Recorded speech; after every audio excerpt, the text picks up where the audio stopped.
This is a request, a follow-up on an old video that I did from 2009 that I finally found on my hard drive of a mortar that I designed. As you can see, well, you can't really see too good, it's covered with dust. I'm going to give some specs on this just so you give an idea what I'm using here. This was with a specific type rockets. I'm going to be doing real-time measurements here, so it might be a little kludgy, but this way you get to see what's going on. So this is an actual 2.5 inch outside diameter pipe, and I made it roughly 24 inches long. So that's a 2.5 inch pipe, 24 inches long. Now what I've done is I cut a strip of pipe. I got a 3-foot piece, and I cut a strip of pipe and I glued it on here so I could put the rings on here for the strap that you see. Back here I made a glued string section, which I'll zoom in on so you get an idea what it looks like and might help out a little bit. If you can see, it's string wrapped, and I glued it as I wrapped it, and I left a pencil in there to make the hole, and I put this ring in there, and I put another ring in to hold it. Close up on this end so you can see what I'm doing over here is this is a section of PVC pipe that I've cut and just glued in place. Okay, I did put a little screw in here that just barely doesn't go through the plastic inside. Okay. Now, what I've done on the back, if you can see, and of course I zoomed it out, I should have left it zoomed in, is right there. You can see the screw that I put down through there. Now, I used an inch screw, which is fine. You can use any length screw, it doesn't matter. And what I did, once I put the screw in, I took it out and then I flattened the head off so it was, when it would hit, it would be flat. I could take it out of there if you guys want to see, and what I'll do is I'll do that off camera. I remembered I glued it in place, so I'm not taking it off. But it's basically an inch. It doesn't matter what length screw you have, just as long as it's up past this bevel here. So that actually would be an 1.5 inch screw. I would get an 1.5 inch screw here and just flatten the top off, even a 2-inch screw. It doesn't really matter. As long as it's centered in this cap, and this is a 2.5 inch end cap that I put on the end here. The final piece, which you see right here, is this folding tripod. Now, this is a very expensive tripod that I had on one of my other guns, and I took it off, and it's a quick detach. So, let's see if I can get that off. It's been on there for a long time, so it's not really too much of a quick detach. Oh man, it is. It's on there forever. Alright, anyway, I had a piece of rail, and I would suggest getting a piece of polymer rail, any length, doesn't matter which. I put a piece of rail on here, roughly a 6-inch piece. The reason for that is when I was able to move this, which I probably will have to mess with, you move it up and down for elevation. Because when this is standing, if you can see, this is at the lowest elevation, and you move it all the way back here, and this is the upper elevation. When this is moved up and down, it would actually give you a higher pitch, so shorter your distance. This one will give you a longer distance all the way up here. This one will give you higher elevation, but shorter distance. Okay. Now, the reason that I wanted to do this is because I would fold this up and carry this on my back. Actually, it would carry it like this, hold, down, and it would be across me, and you could walk around with it. The next part I'm going to show you is we took a piece of, and this is 2-inch pipe, outside diameter. And the 2-inch pipe fits in here really loose. Okay, as you can see, it's really loose going in there now. And what I've done is internally, which I will take a picture and insert it right here, is the distance up here I have put in a coupler inside this tube. And this tube for the rockets is, like I said, 2 inches, and I made it 12 inches long. Okay, I'm going to take a picture of the piece inside so you guys get an idea what it looks like. Okay, I have taken a picture, but what I wanted to show you, maybe on camera I can get it. I'm going to try to zoom in here. And I'm going to put some light up and through this so that you can see what's going on here. Let's see. Might be hard to see. You see, there's the coupler. I moved it up so far. Now, this was using PVC cement. And what's happening here is I measured for one particular type grenade, the Mad Bull high capacity grenade. And the idea behind it is this bevel goes inside the coupler. See? And it fits and it stays there. And in this 2-inch pipe, it normally would fit there, but it goes by a little, you know, it doesn't stop. I actually took and I sanded this a little bit so this fit in there easier, but that ring stops it. Your best rule of thumb on putting the coupler in there, and is what I did, is I just put the coupler on top of here, and I set this on there and got the grenade to the spot I wanted it and stopped. Then because the coupler will go in there pretty hard, it'll go into a certain distance and stop. So then I pulled the grenade back out, and from this side I dribbled some PVC cement down inside there. You don't need much to hold it. I did it from the opposite end. So that when it dried, I was able to just put this back in, and it stops the grenade from going in any farther. And the reason for that length was that fit these rockets like this. Now, I don't have one here. I'm going to bring one down out of the container so that like we can see how far it's going to actually go in. Okay, got another one of the rockets. Here's one of the rockets here. They come in a 2-pack. They're called Stomp rockets. They're available on Amazon, Walmart, whatever. I'll try and find a link for them. What I did is, after you got the grenade in there and it's filled, I put a mark on the grenade, or on the rocket, so I know how far it would go in. Now this particular one goes right to that line. I'm a little high on the line. Now the thing with this is, if you notice right here, this slides in without a problem. It's like perfect fit. Okay, that's very nasty. Anyway, when this goes off, the rocket will just, because this is sitting roughly right here, it travels only about 8 inches up and then out. This particular one is filled with .12 BBs I had, and some paper towels I stuffed up in there to hold it in place, just to see if the added weight would actually give it a little bit more heft. It actually didn't help it at all, and actually having them with nothing in them gave me a little bit more distance, in my opinion. Okay, so one thing I forgot to touch on here, and I'm going to go back to this one just so you guys know.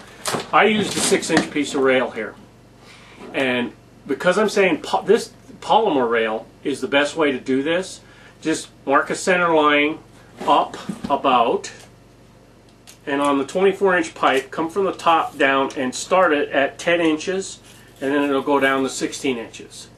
The reason for that is that's a perfect position to be able to move this back and forth.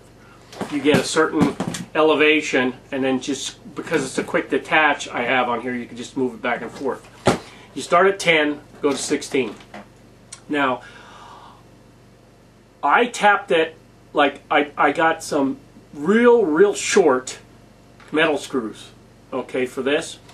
But because it was a polymer rail, or this actually is metal rail, but I would suggest a polymer rail, I marked it, glued it in place first. Okay, then I took a very small drill and tapped the 2 holes out, and then I put the short screws in. I put them in just to see, and then I had to cut the screws off so they just barely go into the plastic. Then I took them back out again, dropped some glue in there, and put the screws back in. So now there's 2 screws holding this piece of rail on here and it's like iron, and it's not inside. It's not going to hit the tube, loading tube, or the rockets when they're coming out. Okay, this has extendable legs too, so that when you pull it out, you can really get some height on it. Okay, and they are quick.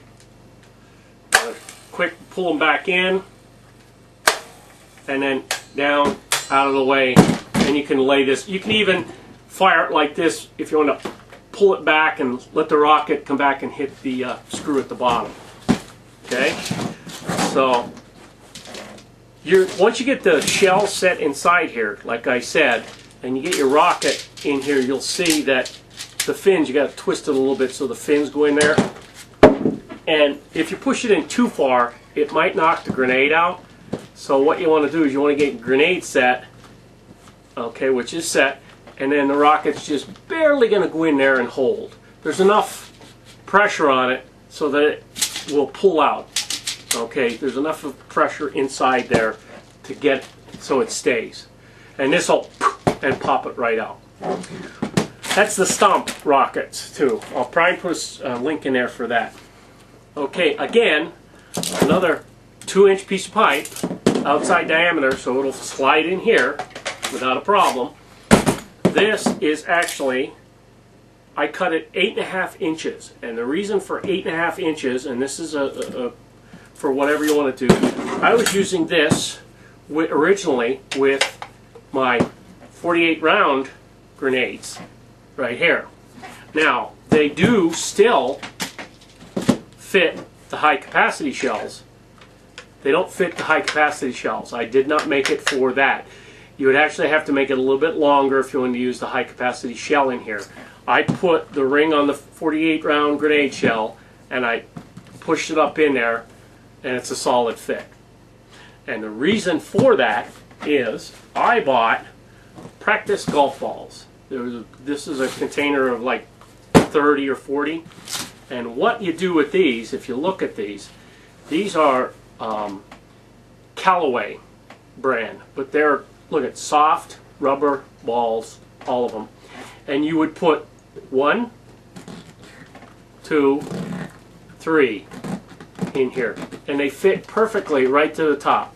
And they've got enough pressure on them so that with the 18 round shell, these 3 would go 65 to 80 feet. Now if you put 2 in, you know, it'll go a little bit farther. You put 1, you probably get some good distance, but they are kind of light, and I do fire these out of my other grenade launcher too. So these are great. If I lost them, I didn't care because I had like 30 of them or so in a pack here, and they sell these all over the place, and they fit that 2-inch pipe no problem. Alright, so these would fire. This was that one thing that I'm showing where the 3 shells go off, but that was made for a 48 round shell. If you want to use this shell, you're going to have to make the cut, instead of 8.5 inches, you're going to have to make it 9 inches. So you're going to have to make it an extra ½ inch to run the 3 golf balls and the high capacity shell. If you want to run just all high capacity shells, that might be the way to do it, but I originally had these 48 rounders, so that's what I was using to shoot the golf balls out because I didn't care about losing these. Same thing with the stomp rockets. They're 2 in a pack. They're dirt cheap. I got like 6 packs of them, and you know, I was shooting them all over. And they do get hung up in the trees. They do like get affected by the wind. That's why I tried a little weight with the BBs in them to see if it actually would go through areas. And these hitting somebody are very light. They've got a big rubber tip on here, and the plastic part here is like very flimsy.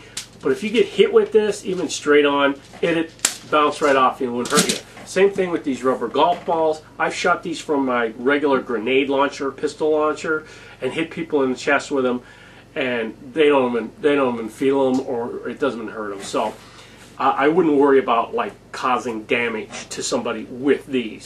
But in an area effect, if you have 3 golf balls go off and land in a specific area by a bunch of people, you could call that a shrapnel effect, and everybody within 15 feet of where that golf ball lands is dead. Or if 3 of them go off and they hit a truck moving, or a group of people, they hit a group of people, everybody within 15 feet of that person that got hit by one of these golf balls could be considered dead. Same thing with the rocket. If the rocket comes down and it hits into an area by some people 15 feet from that area, they're dead. If it hits the vehicle, that vehicle's dead, and if people are around it 15 feet around the vehicle. Hitting a structure, it's outside a structure, it really wouldn't do any damage. If it goes through a window and lands inside, of course everybody inside the room is going to be dead. It's just how you play your game style. We use these for oncoming troops. I actually made up 4 of these. I had 2 mortars and 4 long shells for the 4 rockets that each person had 2. So we would fire 2 rockets off mortars coming in for people attacking, and when they would fall, the refs would call out the 3 or 4 people that were in front of them, or it fell in the middle of them. He would tag them. That's one of the important things too. You got to make the refs aware of this, and if they're going to allow you to use it. Now, another game that in Stroudsburg, Pennsylvania, where I used this at, it flew into a tree. I lost it. It's still up there probably. And I shot another one, and it went in the woods somewhere, and we lost it. As far as these golf balls, I actually went into a woods once, and we found 1 out of the 3, and it wasn't even near anywhere the guys were playing because it bounced around in the trees. These are good in a more open area. I would not use these in a wooded area or anything like that. You're not going to get any kind of like distance out of them because they're going to be in the trees and they're stopped by this. Being bright yellow golf balls, easier to see in the grass and everything like that. Same thing with the red and yellow. This stands right out when it's laying in the grass. So I hope that helps. I'm going to try to write some of this stuff down in the description for everybody. But you know, you can play around with however you want to do these as far as the bipod. Now the bipod is you could go out and, the other bipod I have is a very cheap bipod that I put on there that's a fixed length instead of these adjustable like this. This was the original one that I spent a lot of time on trying to get it going. I think the bipod's worth more than all this stuff put together, excluding the grenade shell. The most expensive item that you will have for this build is the grenade shells, either the high capacity or the 48 round. Most of the other stuff here, including this piece of strap that I sewed together, is relatively inexpensive. Of course, depends on the type of bipod you want to put. You want to have it folding or you want to have it static. You can actually make one out of wood and just clip it on there too, just to get the right elevation that you want. I hope that answered some questions for people. I made these back in 2009. We only used them for 2 games, or 2 events I should say, and they were fun, but we never used them since. And I did make 2, one for each team, so that like, black for one team, red for the other team, and it actually had matching shells. The short and long shells I had for each mortar unit was the same color, so I have red ones for the red mortar that I have, and I'll put a picture of that on the end of the 2 mortar setups that I have. I hope this was instructional, and if you have any more questions, give me a holler back and I'll try to help you out. Like I said, in 2009, it's been quite a few years, 5 years since I've messed with these, and I haven't brought them out in a long time. Alright, you have a good day, and thanks for watching.